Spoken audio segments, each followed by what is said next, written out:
আজকের বাংলাদেশের রাজনীতির দিকে তাকালে সাধারণ মানুষের মনে একটা প্রশ্নই ঘুরপাক খায়। আওয়ামী লীগ আর বিএনপিদের মধ্যে কি সত্যি কোনো পার্থক্য আছে? বাস্তবতা হলো পার্থক্য তো নেই, বরং দিন দিন পরিস্থিতি আরও ভয়াবহ হয়ে উঠছে। একসময় আওয়ামী লীগকে আমরা অপরাধী হিসেবে চিনতাম, কিন্তু আজ দেখা যাচ্ছে ক্ষমতাসীন দলের ছত্রছায়ায় আইন দিয়ে বিরোধী মত দমন করা হচ্ছে।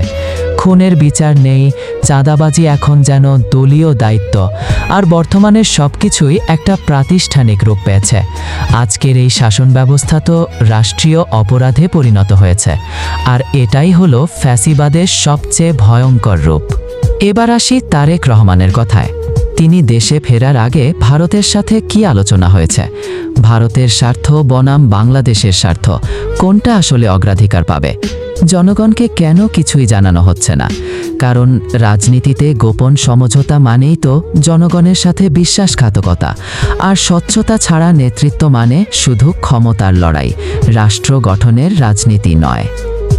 মানুষ এখনও শহীদ জিয়াউর রহমান এবং খালেদা জিয়াকে সম্মান করে, ভালোবাসে, কারণ তাদের আদর্শ মানুষের মনে গেঁথে গেছে। কিন্তু তারেক রহমান কি তার বাবা মায়ের আদর্শ বহন করছেন? মানুষ ভাবে শহীদ জিয়াউর রহমান মানে ছিল জাতীয়তাবাদ, আত্মমর্যাদাশীল পররাষ্ট্রনীতি, শক্ত রাষ্ট্র, আর খালেদা জিয়া মানে ছিল গণতন্ত্র, ভোটের অধিকার, ফ্যাসিবাদের বিরুদ্ধে আপসহীন অবস্থান। আজ প্রশ্ন হচ্ছে, এই আদর্শগুলো তারেক রহমানের রাজনীতিতে কোথায়?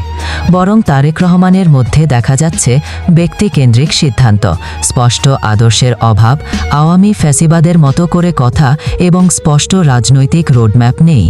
মানুষ তাই বলছে তিনি তার বাবা মায়ের আদর্শ বহন করছেন না।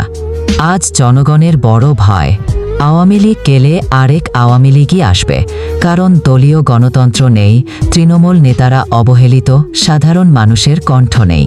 ফ্যাসিবাদ যদি শুধু দল বদলায় তাহলে পরিবর্তন হবে না, শাসকের নাম বদলাবে, নিপীড়নের চরিত্র বদলাবে না। বাংলাদেশের মানুষ এখন আর নতুন মুখ চায় না, মিথ্যা আশ্বাস চায় না। মানুষ চায় আদর্শ, স্বচ্ছতা, ভোটের অধিকার, স্বাধীন রাষ্ট্রনীতি। যে দলই ক্ষমতায় আসুক, যদি ফ্যাসিবাদের রাজনীতি করে, বাংলাদেশ যাবে পতনের দিকেই। এই কথা বলাই যদি অপরাধ হয়, তাহলে সত্য বলার সময় আরও বেশি করে এসেছে। আজকের আলোচনা এখানেই শেষ। আল্লাহ হাফেজ।